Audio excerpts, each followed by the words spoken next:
Welcome to Storyline Online, brought to you by the SAG-AFTRA Foundation. I'm Kyra Sedgwick, and today I'm going to read Velma Gratch and the Way Cool Butterfly, written by Alan Madison and illustrated by Kevin Hawkes.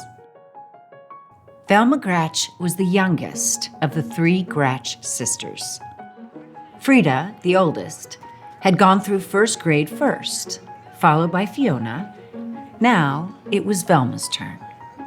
The chorus teacher remembered Frida best because she had a voice like an angel. The gym teacher remembered Fiona best because she ran like the devil. And the first grade teacher, Mr. Plexipus, fondly remembered both sisters because of Frida's miraculous math and Fiona's spectacular spelling. Everyone from the class guinea pig to the principal had magnificent memories of the older Gratch girls, but they could hardly even recall Velma's name. This made Velma feel as if she did not belong in the first grade at all. She wanted to curl into a ball and roll right back into kindergarten. "Of course you belong," cooed Velma's mother, trying to cheer her up. "You've only just begun. Soon everybody will notice you." Velma couldn't wait. She needed to be noticed now. In chorus, she sang loudest so that the teacher could hear her best. In gym, she ran slowest so that the teacher could see her best. And in class, she refused to read and muddled her math. Mr. Plexipus lamented that she was the first Gratch sister ever sent to the principal's office. This brought a small smile to Velma's lips. "Littlest Gratch, why are you singing so loudly in chorus and running so slowly in gym?" inquired Principal crossly.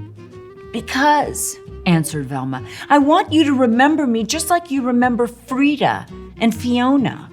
The principal's owlish eyes opened wide. "But my dear, those Gratches are remembered for good things."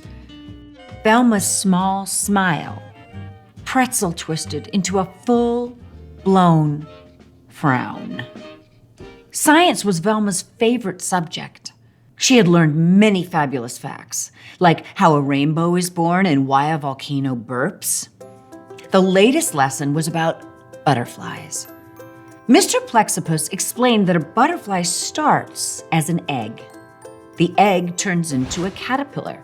The caterpillar disappears into a chrysalis, which is a little sac, and does not come out until it has changed into a beautiful butterfly.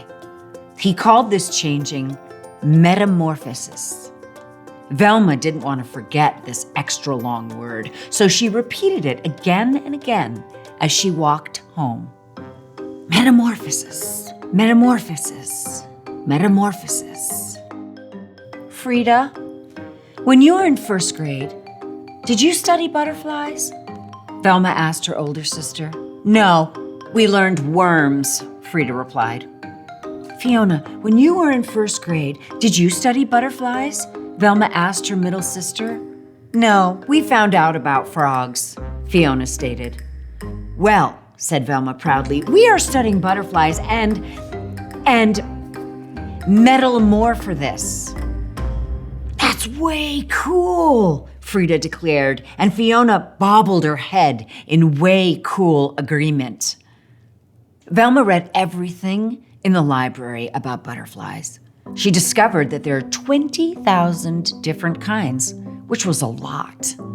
She adored the ones with colorful names: brown elfin, frosted flasher, sleepy orange, and the ones with funny names, comma, question mark, American snout, not to mention the ones with strange names: Morpho, Painted Lady, Gossamer Wing.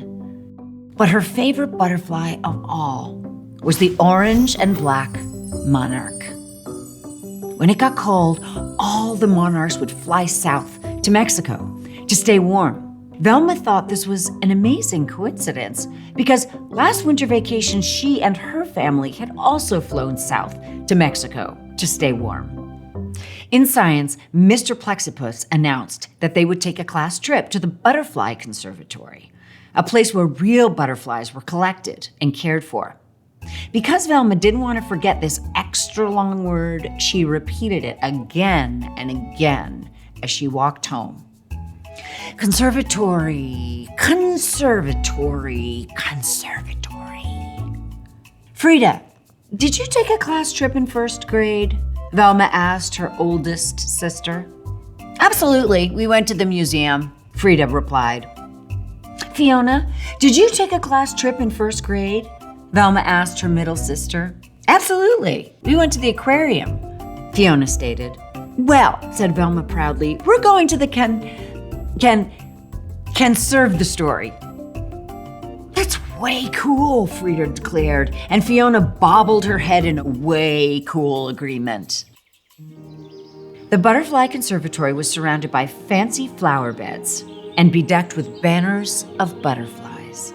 Velma was so excited, her knobby knees wobbled, her spaghetti arms trembled, and her carroty curls shook.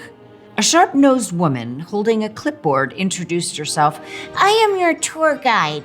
Inside, a butterfly might land on you, but please don't touch its wings. Does anyone know why? Velma's hand shot up. Because they're made of teeny tiny scales that could rub off like dust, and that is not good, she explained. Precisely, said the guide. What's your name? I'm Velma, the youngest of the 3 Gratch sisters. I don't think I know your sisters, the guide commented as they entered the rain-forested room. It was a magical space, slathered in tall trees and tangled vines. Water gurgled over rocks and butterflies of every variety, giant swallowtails, short-tailed skippers, pygmy blues, and best of all, monarchs flew up to forever. The guide explained that when it got colder in a couple of weeks, she would take the monarchs into the park and let them go free so that they could fly to Mexico. This traveling was called migration. Because Velma didn't want to forget this extra long word, she repeated it again and again as she walked through the rainforest. Migration, migration, migration. A gorgeous green comma rested on Randy's head. The class oohed. A baby brown elfin settled on Sandy's nose. The class awed. A big blue morpho alighted on Andy's shoulder. The class gasped. But not one single butterfly landed on any part of Velma. Time to leave, instructed Mr. Plexipus as they neared the exit. A tear formed in a distant corner of Velma's eye. All she wanted was one single tingly touch of a butterfly. On a nearby branch sat a most lovely monarch. How she yearned to pet those velvety wings. She moved slowly. The class was leaving. One more inch. It was so pretty. She froze. If she touched its wings, it might... Velma couldn't do it. She couldn't hurt a butterfly. Come now, Velma, we have to go. Sadly, Velma turned away, and at that very moment, the most marvelous thing happened. The monarch hopped from its branch and roosted right on Velma's finger. Delicate wings slowly folding, antennae twitching, weightless and wondrous, the insect sat. Velma was in heaven. The bus is waiting, her teacher called. Velma placed her finger next to the branch. Bye-bye, butterfly, she whispered. But the monarch didn't move. We're closing, said the guide. Velma lightly blew on the butterfly. It didn't budge. Without ever touching the butterfly's wings, everyone tried to get the monarch to fly, crawl, or walk off Velma's finger. But nothing worked. At last, Velma was told to leave with the butterfly, still perched on her pointer. It stayed there on the bus ride home. It stayed there when she slept and was still there when she awoke. It stayed during gym. Math, reading, ballet, soccer. Day in and day out, it stayed put on that pointer. Soon, everyone from the class guinea pig to the principal knew about Velma and her butterfly. Mr. Plexipus lamented that Velma was positively the first Gratch ever sent to the principal's office twice. This stuck an oversized frown on Velma's face. "Velma," Principal crossly commanded, "it is time for the butterfly to go." "Oh, I've tried to get it to go," Velma moaned, "but it just won't." "Well, no one will ever forget this," the principal fumed. Velma's frown pretzel twisted into a small smile. "Hey, I know what to do," she proclaimed. "My Grayson!" Velma paraded Principal Crossley, Mr. Plexipus, her class, Frida, and Fiona to the park. Car horns honked. People yelled. But despite all the commotion, the monarch did not move. A cool wind from the west blew through the field. In the middle stood the tour guide from the conservatory, carefully opening an enormous sack. A single monarch butterfly stepped out, looked around, and flitted away. It was trailed by 10, then 10 more, soaring up and up until the sky overflowed with thick clouds of orange and black. "What's happening?" wondered Frida. "Why are you letting them go?" demanded Fiona. "Migration," answered the guide. "Migration," repeated Velma. The wind tousled Velma's hair and tickled her butterfly's wings. The monarch jumped onto her nose as if to give her a kiss and then took flight to join its friends. Over the treetops it flew, over the skyscrapers and up into the wild, blue, orange, and black yonder, on its way to Mexico. "Velma!" shouted Principal Crossley, and every eye turned toward her. "Oh no!"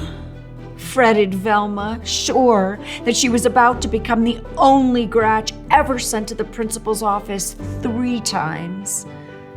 "That was way cool," the principal said, and one and all bobbled their heads in way cool agreement. Then, with her fine finger where the monarch had sat still a tingle, Velma, followed by her 2 sisters, floated home.